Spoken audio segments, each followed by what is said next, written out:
Spoilers add a sporty style to a vehicle. You can have them installed on virtually any vehicle from a compact car to a big rig. If you are looking to add this sporty part to your car, you need to know what you are getting into with this investment. The following will discuss not only how to install the spoiler, also other relevant information. This is the Camry spoiler, which is a carbon spoiler project we made for our customized plans from USA.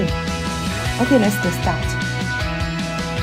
First, use protective eyewear before you start the installation. Second, use a measuring tape to measure your channel. Third, assemble the spoiler. You must place the wing brackets to fit perfectly together and secure with the wrench. Fourth, mark the placement for the spoiler. You will need a marking implement to clearly mark where you will stay the spoiler.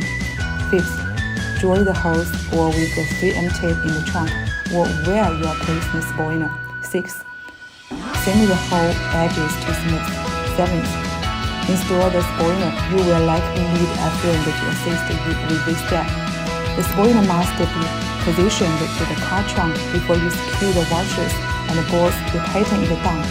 Once the spoiler is installed, you shouldn't be able to move it at all. If you can move it, you need to check the areas of attachment for things like these washers or bolts. As for the installation of spoiler, it shouldn't take more than 3 hours. JC Sportline is a well-known carbon manufacturer in China for customized tiny body kits and carbon components projects.